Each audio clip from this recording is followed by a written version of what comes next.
بسم اللہ الرحمن الرحیم۔ آج بہار شریعت کا یہ سیگمنٹ ہے، اس کے اندر انشاءاللہ ہم خون کا عطیہ دینا، اس کی شرعی حیثیت سے متعلق کلام کریں گے۔ اولاً یہ ذہن میں رکھیے گا کہ خون کا عطیہ دینا یہ بھی علاج کی ایک صورت ہے، اور ہمارے جو سابق فقہا ہیں ان کا ایک ضابطہ اور اصول یہ ہے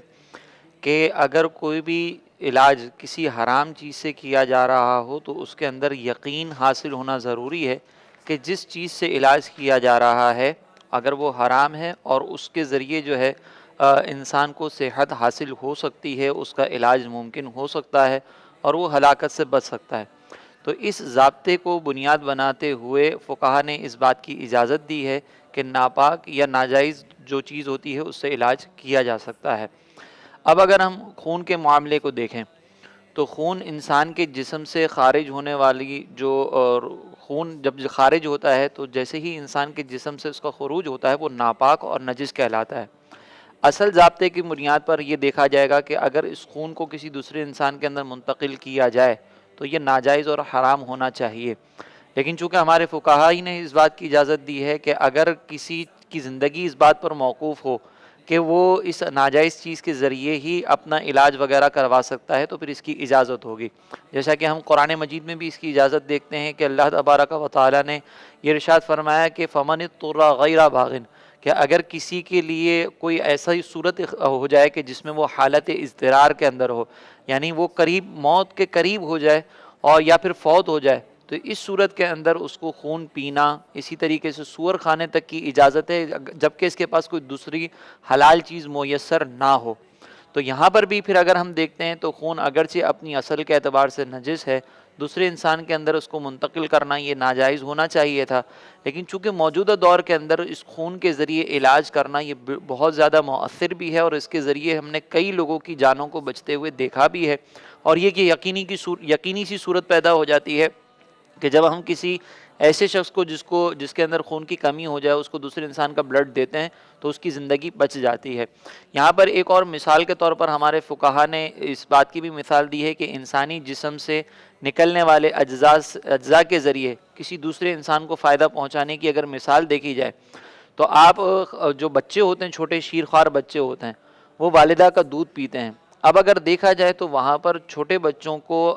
زندگی جو ہے وہ والدہ کے دودھ پر، ان کی شیر پر موقوف نہیں ہوتی ہے، لیکن اس کے باوجود چونکہ اس سے بچوں کو بینیفٹس حاصل ہوتے ہیں تو شریعت مطہرہ نے والدہ کو اس بات کی اجازت دی کہ وہ اپنے جسم کا ایک جز یعنی دودھ جو ہے وہ بچوں کو پلا رہی ہے، اس کی غذا کا سبب بن رہے ہیں اور بچہ اس سے توانائی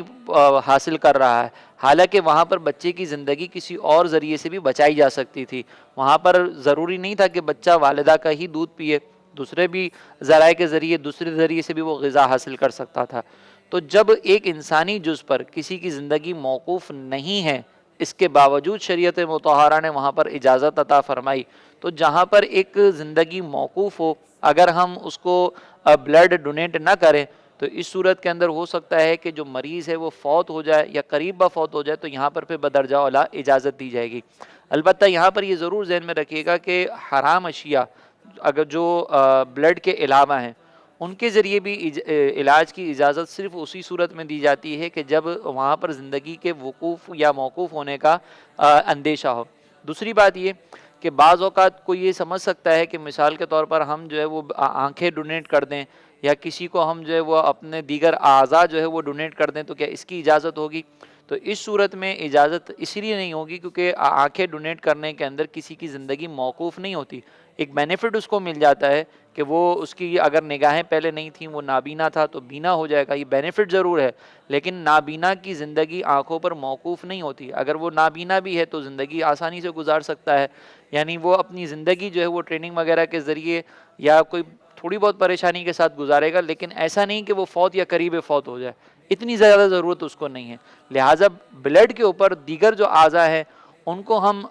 قیاس نہیں کر سکتے۔ البتہ کوئی ایسا عضو ہے کہ جس کے اوپر زندگی موقوف ہے، جیسے گردہ وغیرہ دینا، لیور وغیرہ دینا، یہ ساری چیزوں کی اجازت ہو سکتی ہے، لیکن کوئی بھی ایسا عضو دینا کہ جس پر زندگی موقوف نہ ہو اس کی اجازت نہیں ہوگی۔ ہمارے یہاں پر عموماً جو ہے وہ